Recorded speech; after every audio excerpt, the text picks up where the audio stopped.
Welcome, everyone. Welcome to the pod. It's Dr. Emmanuel Joseph, aka Dr. J, and I'm here with Dr. Keith Sakata. Keith, what do we talk about today? Yeah, we talked about what we're thinking about with AI related psychosis, how we're thinking about the whole phenomenon, what are some of the things to look out for, the role of clinicians in collaborating with technology, and the power of balancing innovation and safeguards in healthcare and technology as well. I also do the world a kind favor of asking Keith what it's like to have a post on social media gain millions and millions of impression, what it takes to think about that, work through it in the moment, and what it takes to come out of it and what that means for him going forward. We think this would be an excellent episode for you, your friends, and your family. Share with anyone you think would benefit from this conversation. In the meantime, enjoy the episode. Bye bye. I want to kind of pause and give me a chance to introduce you. Keith, I know this is supposed to be, really chill and really kind of casual related to, at least in comparison to our day-to-day lives as doctors, but you are on an incredible tier right now, Keith. Just for folks who don't know, Keith has been really kind of talking about this concept of AI related psychosis. So not quite, AI causing psychosis, but AI related psychosis and what kind of early experiences are in this field, real life consequences, your insight on cases that you've worked on and worked with.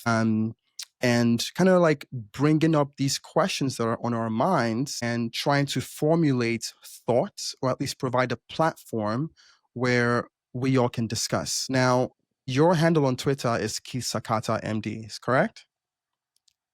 Yeah, I think it's just Keith Sakata. Oh, it's Yeah, just Keith Sakata. So Keith Sakata. yeah. So if you went on Twitter, on Twitter X now, and you search for Keith, there is a discourse you started regarding AI related psychosis that has millions of impressions, so many comments, so many likes. It really kind of shook the foundation of our concept of reality. It's been a riveting discussion since then. I have been incredibly inspired. I have had these conversations with friends, colleagues, family, and strangers. And some people never knew me from anywhere. But because of your interest and your planting the seed on X, it's become almost like and I'm not exaggerating, it's grown in our collective worldwide consciousness. So that's just a part of who Keith is. And in the meantime, I'm going to welcome you to the pod and, let us hear from you, Keith. Tell me about yourself a little bit, and then you can dive when you're ready into this idea of AI related psychosis. Wow. Well, Emmanuel, thanks for having me on your podcast. And I have no idea how to follow up such a great introduction. I'm truly honored to kind of have this conversation with you because we are friends in real life and we have these conversations all the time. And so to me, this feels like an opportunity to deep dive into something that's been not only on my mind, it's been on your mind, but also, like you said, it's on the public's mind of, what are we dealing with? Um, so for people who don't know, yeah, my name is Keith Sakata. I am a psychiatrist working at UCSF. And like Emmanuel said, I had recently made a post on X that did go pretty viral. And it was more of an explainer of what AI psychosis was. Now, when I posted that, I had no impression of making that go viral. I think I was really trying to communicate something that I was seeing. And my thoughts were, hey, there might be some engineers or people who were building things in tech that could potentially look at this and maybe take this a little bit seriously because part of my interest is the intersection of mental health and technology and how specifically we can build technology that actually is healthy and helps people feel better. So AI psychosis, this is not a clinical term. This is, I think, something that is coined in the public sphere because people really just don't have the words to describe what we're seeing.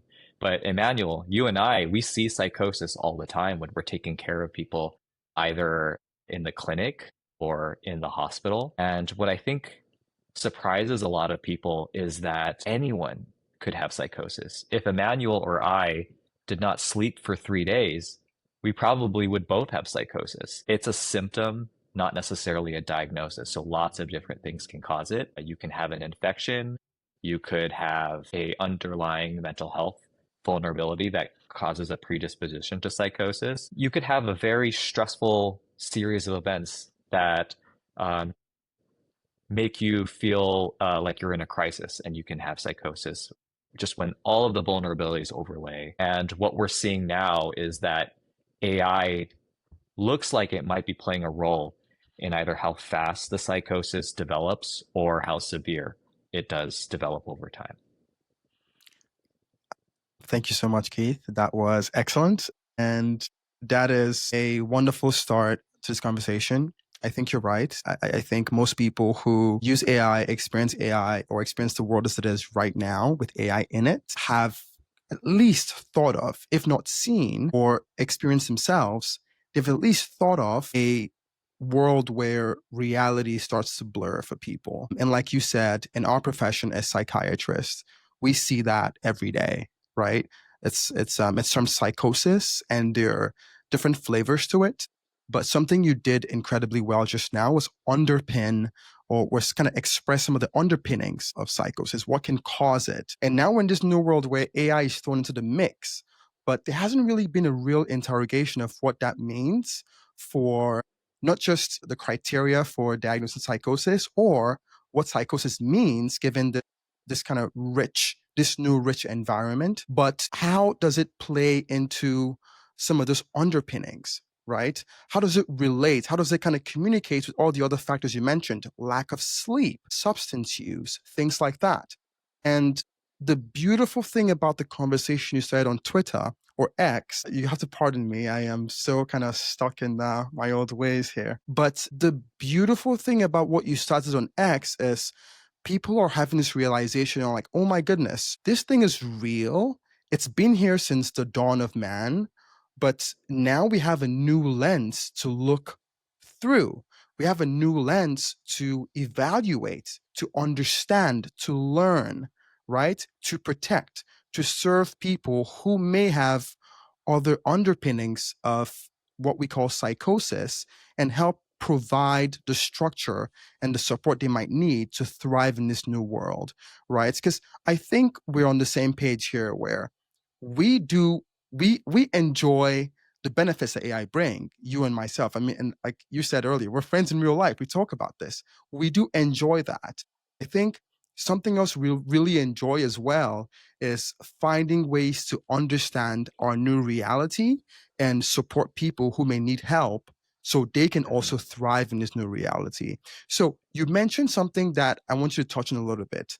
And you talked about trying to engage the broader technology community with engineers, with coders, with people who work on technology. What was the idea, at least relating to these individuals? What were your thoughts um, when you thought about AI related psychosis? Why was your first instinct to get these folks involved in that conversation?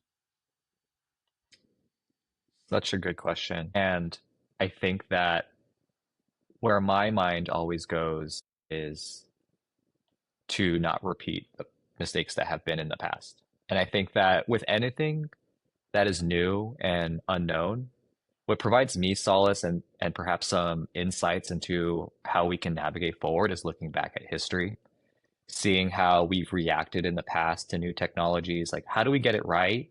But also, how do we miss the mark? And I look back to social media.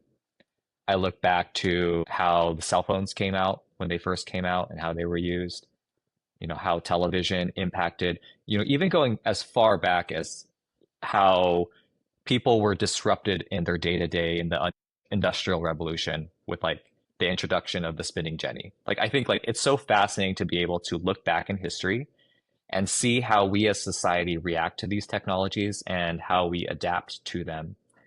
And so when I look at AI, I don't know what's going to happen. I don't know the full extent of this problem, but I do know how we have reacted to similar technologies in the past. And so I do know that the people who are building at least these general purpose AI models are going full steam ahead. They are trying to outcompete each other and develop dominance in their own markets. And what can happen is if that is your North Star, that means your North Star might not be the most vulnerable users on your platform.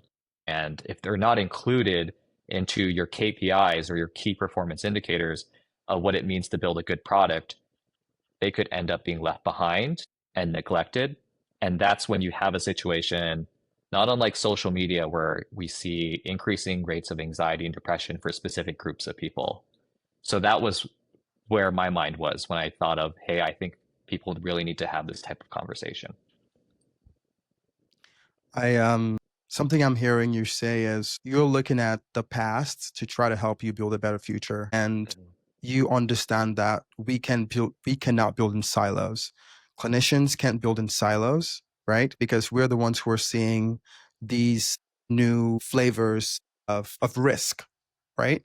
We're seeing these new Right, flavors of risk and we're seeing them play out in reality. And we have another group of folks who are trying to help society get better and advance technology and advance societal good.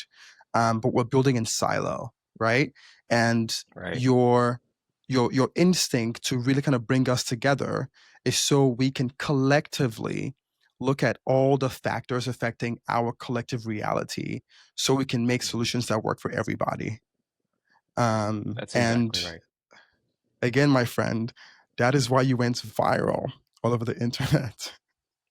you, you sorry, I'm gonna give you some praise now, Keith. Okay, get ready. Three, two, one. Okay. you, you were a celebrity, my friend. You are really up there in terms of cultivating an important discourse, you know, and I think where you hear from people now that um AI is here to change the way we live, right? I've heard people kind of refer to this in the same reverence as the printing press or as the automobile or as light, right? It's going to change the way we work, the way we socialize, the way we look at fulfillment, or the way we earn and give meaning to our lives, right? And in this important moment, I don't think a lot of people have really looked at the the vulnerability of society and how this advancement, right, might intensify that for certain groups. So Mhm. it was a really kind of cool drink of water on a very thirsty day. And you kind of gave us probably the best drink of water we've had in a while. And we're all still digesting because it's an important conversation. And I'm really kind of glad to have you on here to kind of flush this out some more. Okay, I have another question for you. And this kind of comes from the more clinical lens, right? Mhm. Kind of dealing with these cases from the outpatient setting over to the intensive hospital setting. What are some key indicators that will let people know to start to think about this concept? Right? You can feel free to give us like, an example or a sequence of events, some qualities, just kind of in your clinical experience so far. What are some things that kind of had you kind of pause and think like, wait a minute, I need to kind of dig into this further. Mhm. Mhm. Yeah, it's a good question. And it is not dissimilar to how I see psychosis that is not AI related unfolding, which there are, if you're a loved one and you're concerned about someone who might be in the throes of psychosis, some of the things that you always look out for are some of the symptoms. So let's break it down. Like, what is psychosis? How do we think about how people present? There's two of three things that kind of make the big buckets of psychosis. There's the presence of delusions. So these are false, fixed beliefs. The presence of hallucinations. These are visual or auditory, hearing, things that might not actually be there. And then this interesting bucket of thought or behavior disorganization. So the person that you love is not making sense. Their actions tend to be a little bit off their normal routine. It might be even bizarre. What they're trying to communicate to is not getting through somehow. and you might be worried that something's going wrong. And so if you notice some of these signs, that might be a sign to just engage and try to learn a little bit more about what's going on. I think some of the commonalities of using the AI was that the chatbot was available 24/7. It was accessible to the person and it validated exactly what they were trying to get out of that chatbot. And what that can do is create a vicious feedback loop where you remain on the platform. You might be isolating yourself from other people. So you might not be having more conversations with loved ones. You might be disengaging from work. You might withdraw into your room. These are negative symptoms that we describe in psychiatry. And you might be spending lots and lots of time in that chat window, continually talking with that chatbot, looking for extra validation, or at least reinforcing some of those thought patterns that are coming out. So I would say that those are kind of the big overlying signs that something might be going wrong. If you notice that someone is feeling irritable around being disconnected from their computer or their AI, if there are any thoughts of wanting to hurt themselves or hurt other people, or not being able to take care of themselves. So maybe they're not eating, not providing their own shelter.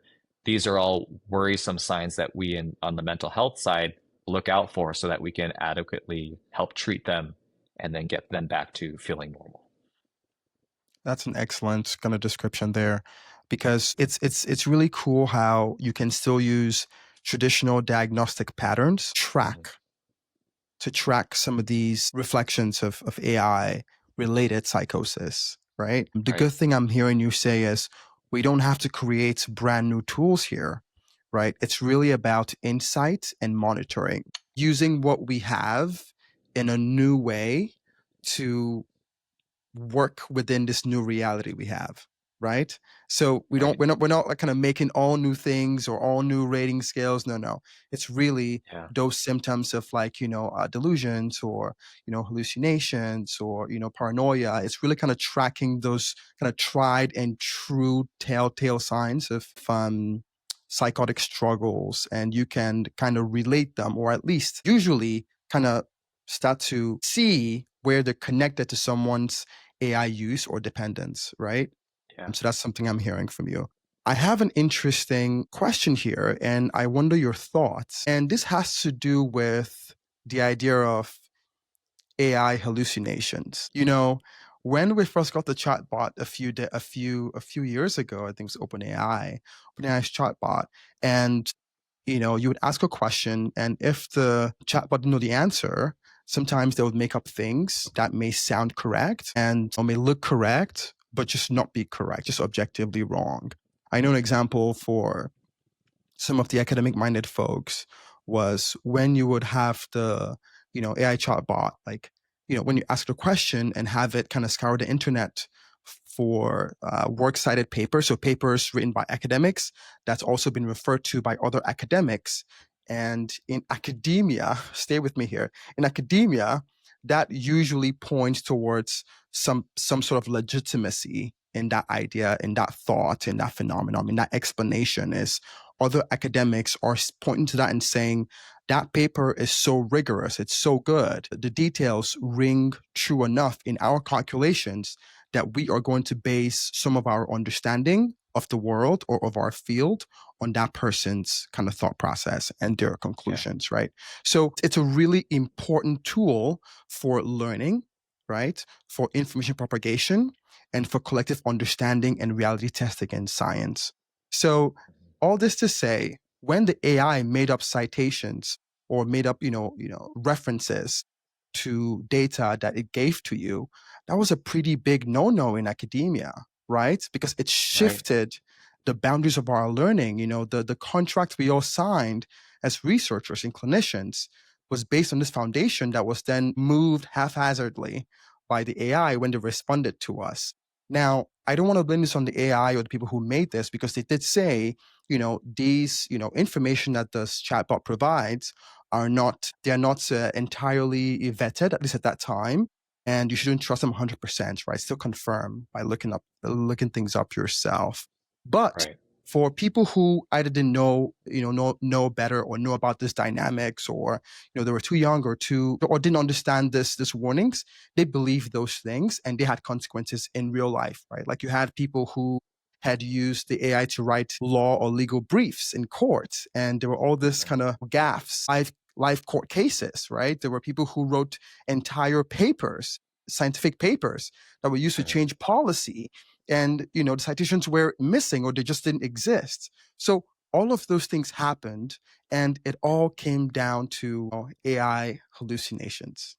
I'm really curious about why you think hallucinations was the term used to describe this phenomenon with AI so early on, and how it speaks towards the reality and seriousness of psychosis in humankind.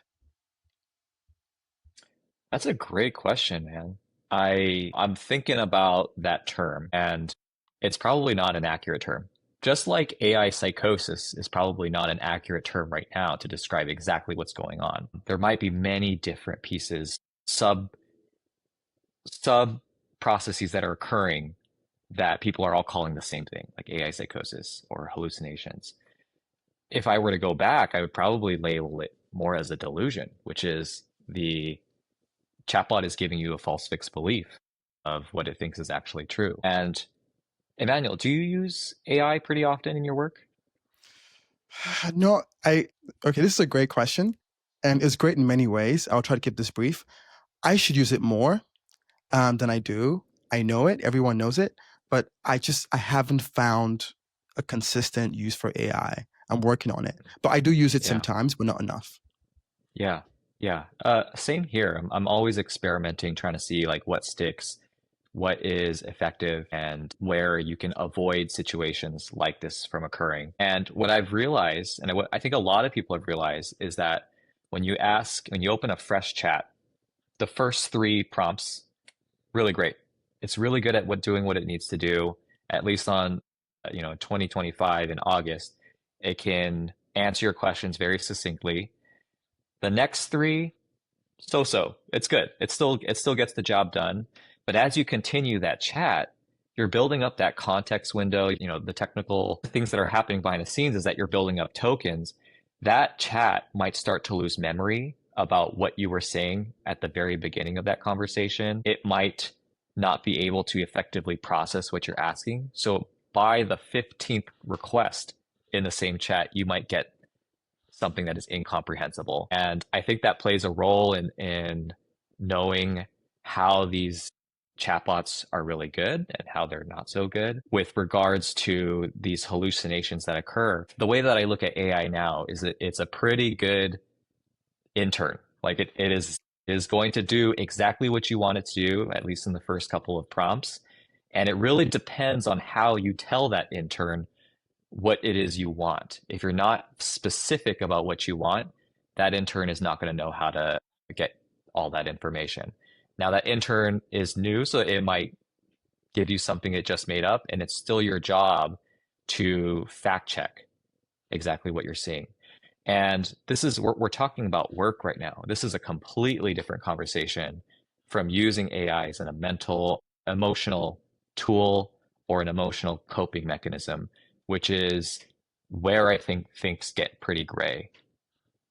Yeah. Yeah. No, I just want to say I really liked how you time-stamped your declaration as of August 2025. You have to these days. Moving This is so gonna be fast. obsolete. Keith, the whole thing is moving so fast, which is It's why so fast. these conversations are so important, right? Is we have Yeah. to evolve with these realities. And what you said was an excellent way of describing some of the chinks in the armor of large language models, right?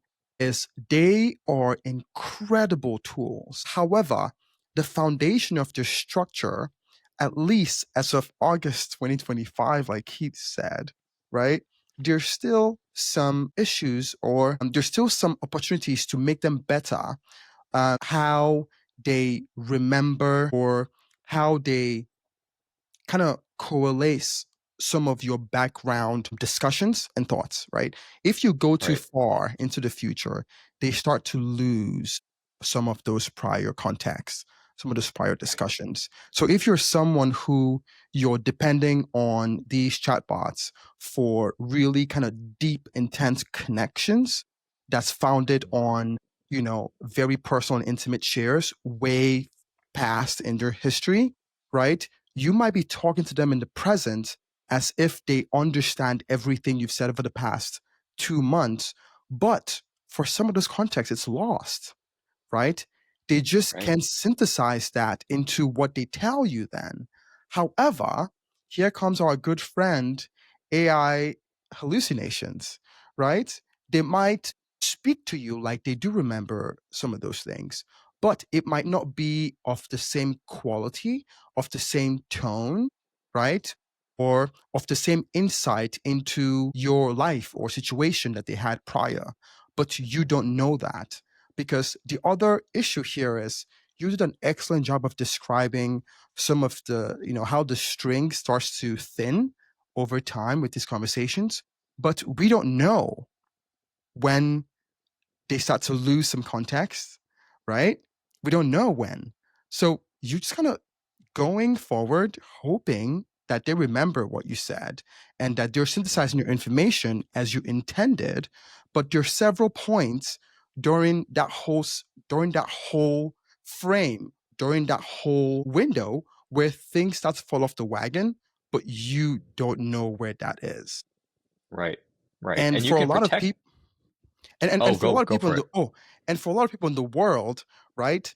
It's and for even some from what I understand, from some people who are well versed with AI and LLMs, they don't Mhm. know either. They don't know when some of those these prompts start to be loose in their connections, right, or in their context Right. foundations.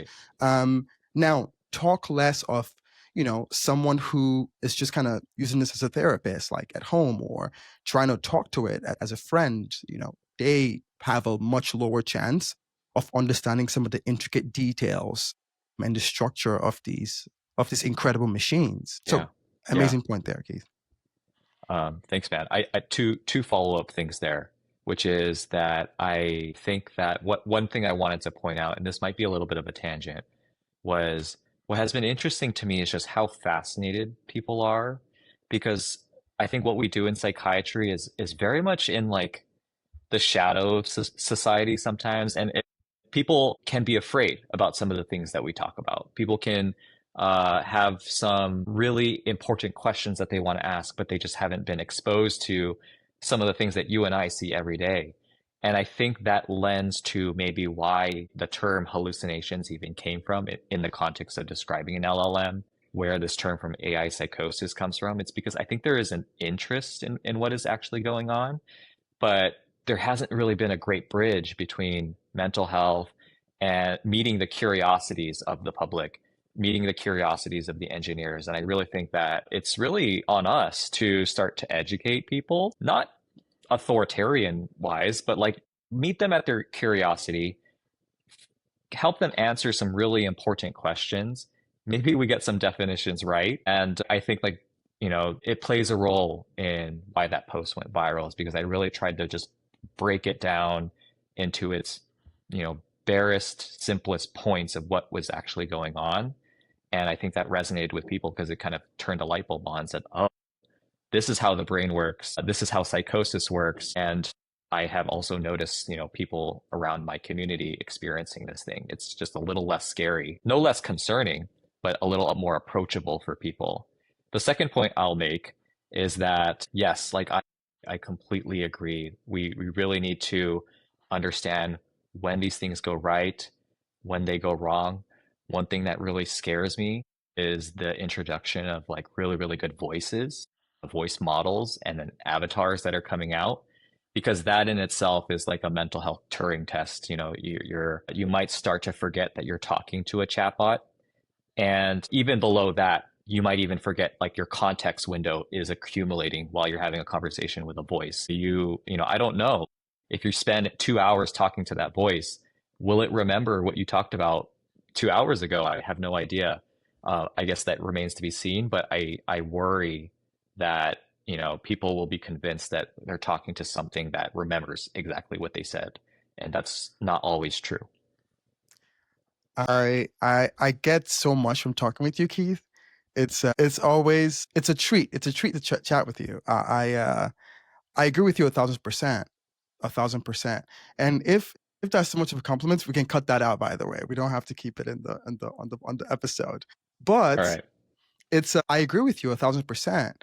And something to even think about too, kind of to piggyback on what you said before, I kind of ask you a different question here about your tweet on X. But as the modalities for interacting with these machines or this AI, as they change or as they evolve, right? Some of the foundations of structure, some of the guardrails, or some of the measuring sticks that were normal or appropriate or understandable for prior modalities stop applying to new modalities. For example, you mentioned something that was um, very poignant, right? And that was as we start to have, more kind of face and video and voice modalities of interaction, right? We don't know how much of that context window is preserved um, per discussion or per frame, right?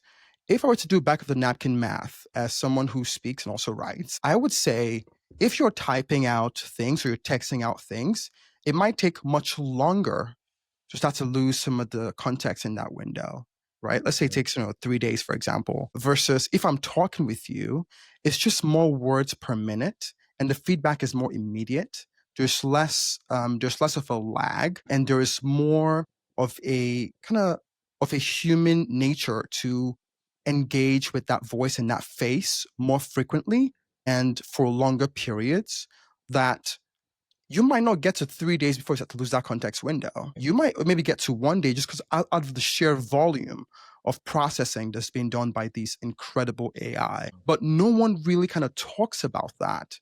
So people go into these new evolutions of these modalities and these technologies using old measuring sticks and relying on old guardrails when we need all new understanding of the parameters to maintain safety for you, I, and everyone that we know, right? Yeah. So these are important conversations to bring up and throw back to the start of our conversation. I imagine that is why you really encouraged some of our technological folks, the folks who are kind of building these technologies, to engage on this idea. Because again, like I said much earlier, we cannot build effectively in silos. We have to Right. come together. And that's why, my Yeah. friend Keith, again, you went viral. I have a question for you, but I'll let you kind of speak to this for a little bit. Yeah, thank you, Emmanuel. The one thing I'll add is I can also see the perspective of the people building these technologies. When you are using AI to code, or you're using it to write an article, or you're using it to, even if you're using voice, to rehearse for an interview, your context window is not going to necessarily be that long. And even if it is, people actively are talking about this. How do I prompt engineer? How do I vibe code in the right way to get the outcome that I want? And so, what is different about that is you are still looking at AI as a tool, and you understand the strengths that it has, and you understand where the road runs out and its limits start.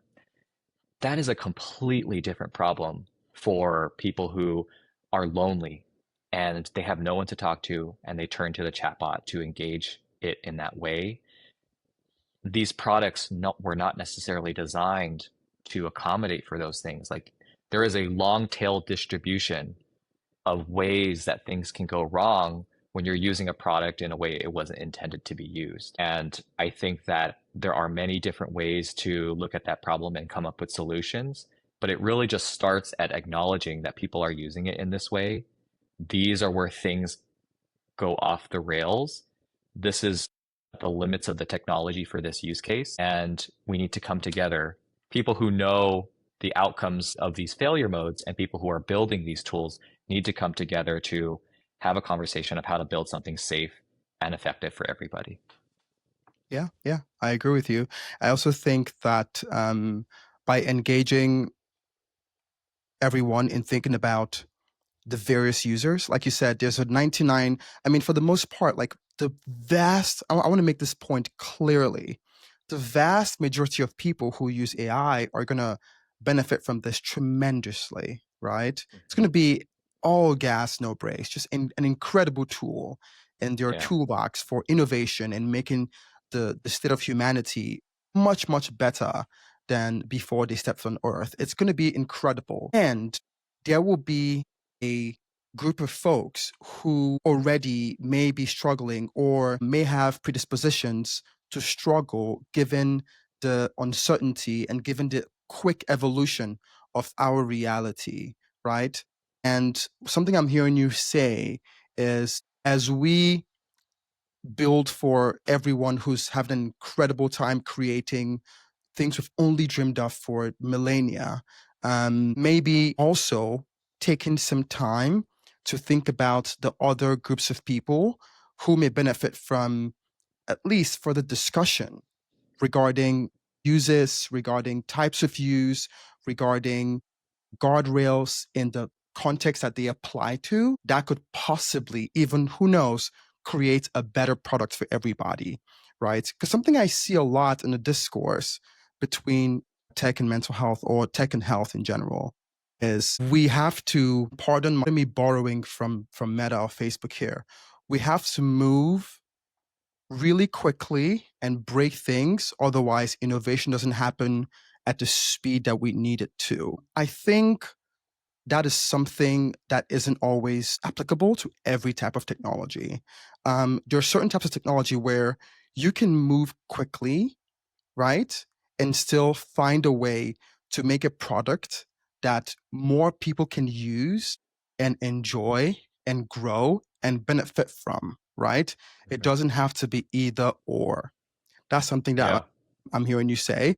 We can really have these discussions, build this technology, and still care for people who need our Mhm. care. And this might just be, the fact that we're both doctors, kind of thinking about the, the downtrodden and people who need our help. But I really do believe that taking the perspective of everyone who touches technology into account, not just the, high value, high tech coders and the programmers and folks who are building the future of the world, but everybody, literally Mhm. everybody who touches this product. How can we make it an incredible value for them in a way that's, Mhm. safe and usable? I think that'll make a better product for everybody, the coders, the technologists, everybody. I think it'll make a better product for everyone involved. Because Yeah. something else that I see, and this is my final point here, something else I see is we tend to think that the safety issues are with a subset of society, right? Like we talked about way earlier, people who have predispositions for some of these illnesses. So substance use or, lacking sleep or have comorbid medical conditions or comorbid mental health conditions. But the reality is a lot of coders struggle with this, right? There are people who have been programming for, 3 days straight or 4 days straight, haven't slept, and they break that wall, right? And if you had told them 2 weeks ago, like, hey, I think, there's a chance that you might struggle with psychosis, not induced by AI, but related to AI in context of the other foundational kind of causes of these illnesses, like kind of substance use and lack of sleep and some of these things. They would have said Yeah. impossible. But the reality applies to all of us. And if we can really kind of strive to create a an AI that serves everyone, I truly believe it will serve everyone. Yeah. No, well put. And to your point about how we think about things differently in healthcare, yes, I think that there is like this general mentality of moving fast and breaking things, and it can be equally inspiring, equally terrifying in healthcare because you don't want to break things necessarily in healthcare.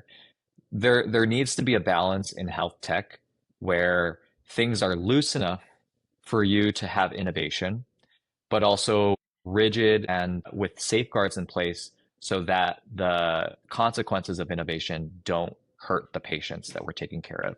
You never want to fall below the level of quality of care. And that's why sometimes health tech can be very slow. This is like a problem that I think about all the time. I think back to when I have conversations with patients about, informed consent when they're taking medications. Like, what do? We tell them what the risks are, we tell them about what the benefits are, and then we also tell them about the alternatives. What are the alternatives to what is in front of you? And I think even there might be a key to moving forward, which is maybe ChatGPT doesn't have to be the thing that people go to. Maybe there can be a AI that is built that is designed for people with these types of vulnerabilities and meets them at the level of their need. So if they're isolated and lonely, you build something that is explicitly trained with mental health as its North Star to help them engage in pro-social behaviors, to help them get a level of well-being, to help them connect into appropriate levels of care. That can be a very beautiful alternative. So instead of everyone using ChatGPT for everything, you use it for what it's good at, coding, writing articles. And if it is something that you need in terms of coping or practicing in therapy, there can be tools that you can use that help you in that way. And you don't have to necessarily go to ChatGPT. Yeah, I I agree. There's this myth where we feel every technology should be used for everything. That is Mhm. doesn't have to be that way, right?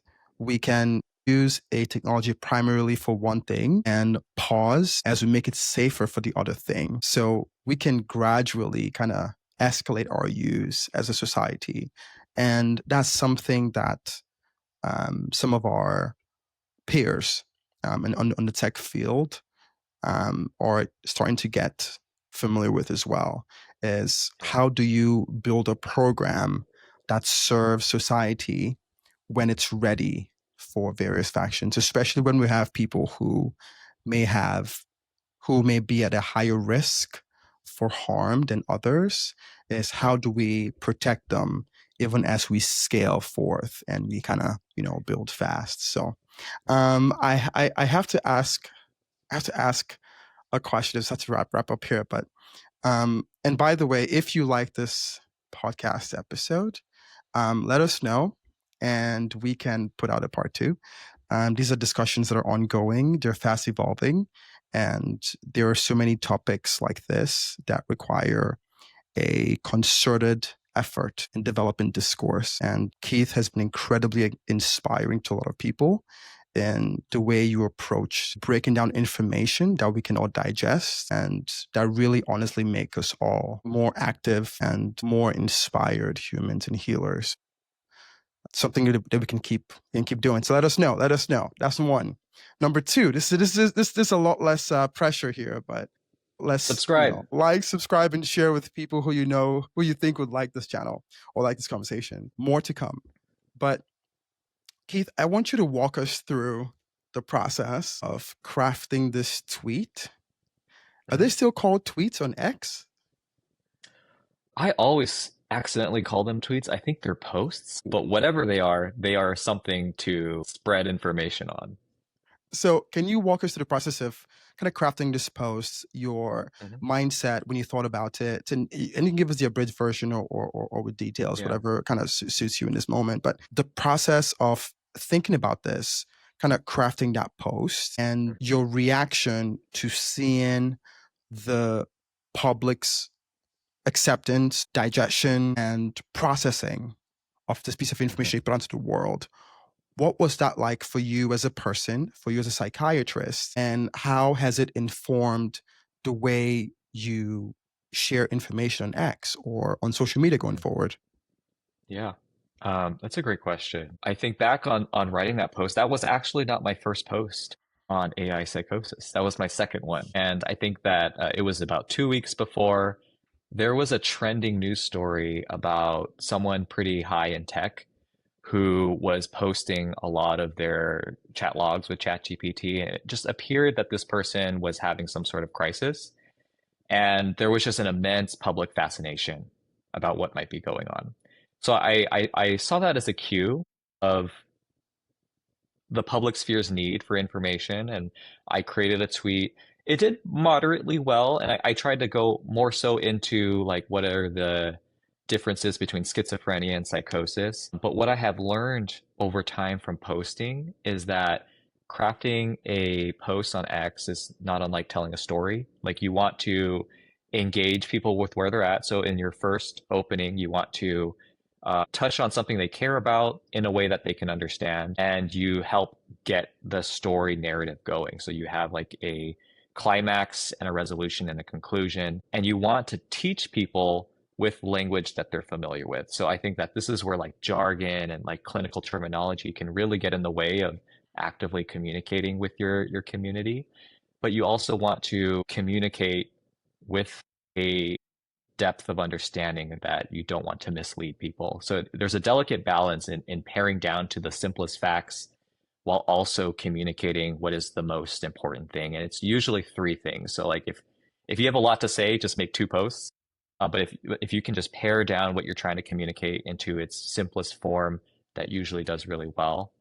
And then I forget your second question, Emmanuel. Do you mind repeating it to me? Sure, I will comment on your first part, by the way. Actually, I'm going to comment right now.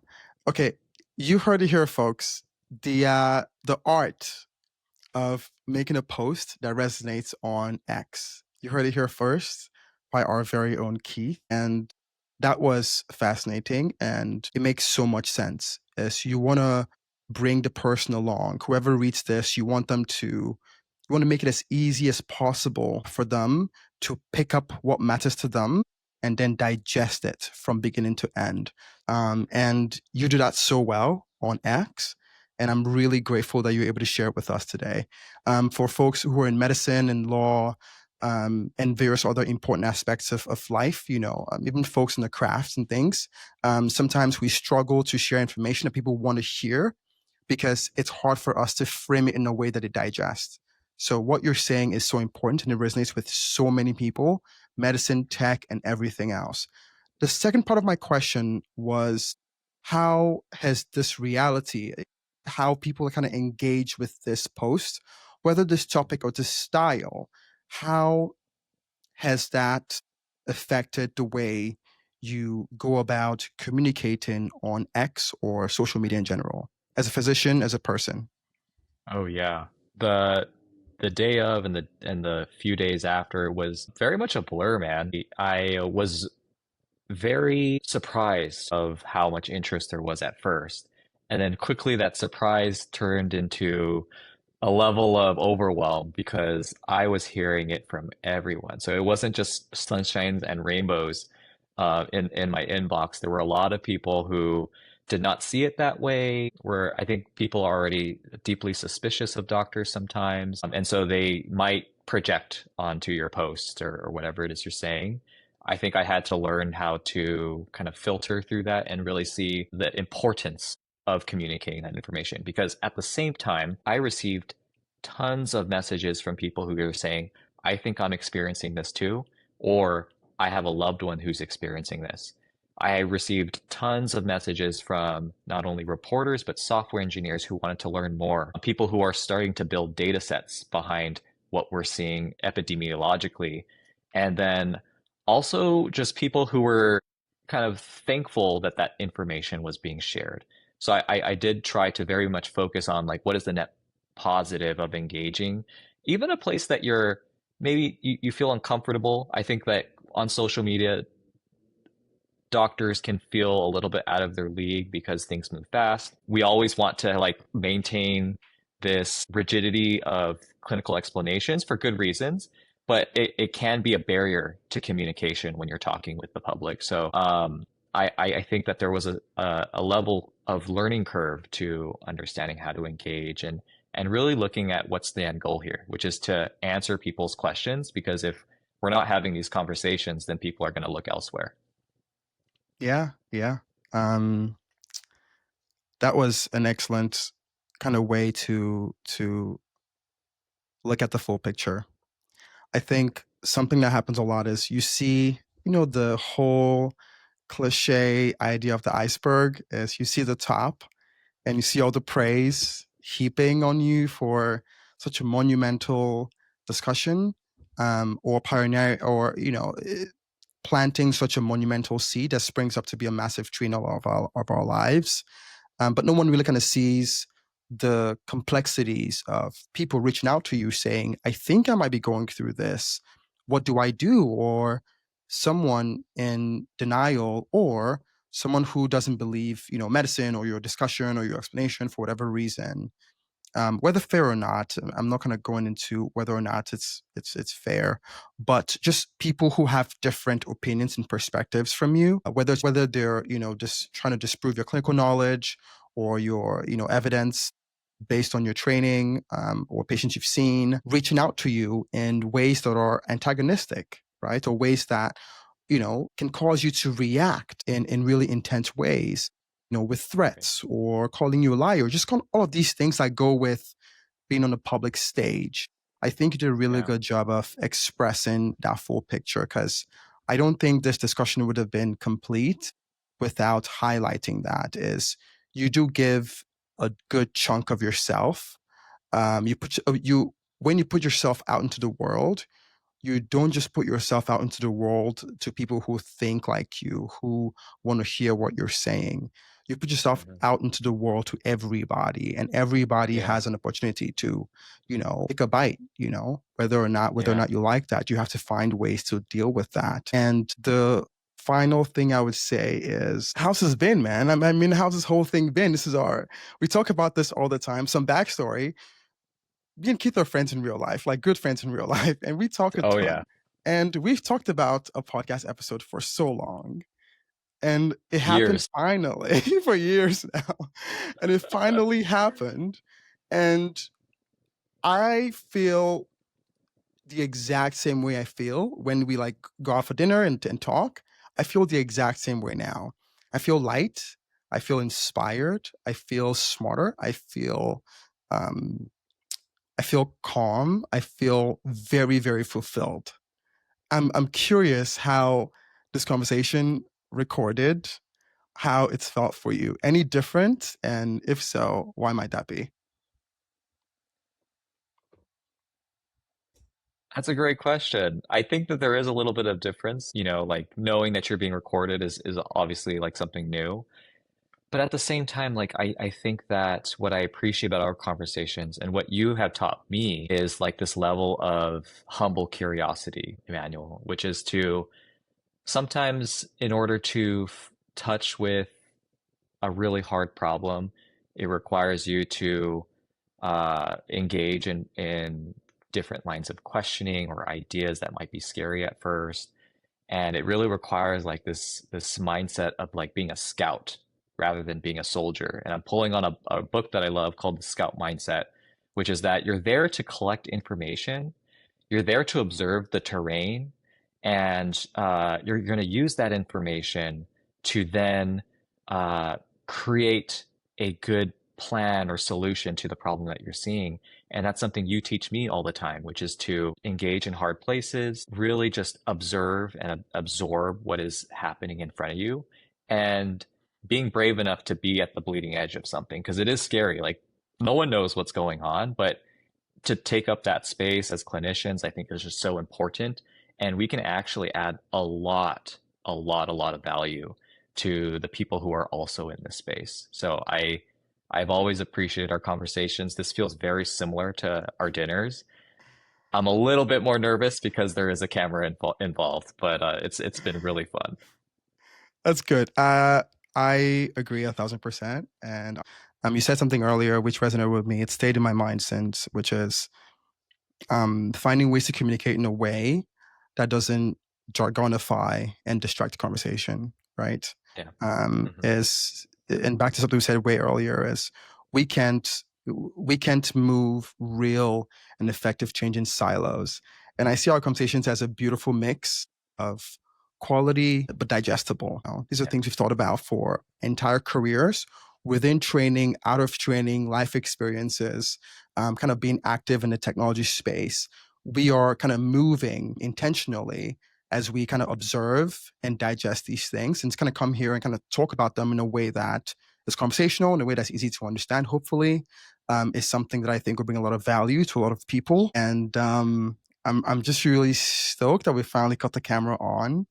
And again, congratulations on your excellent kind of like discussion point, and in the way you sparked a movement, in the way you sparked a pulse in our collective consciousness.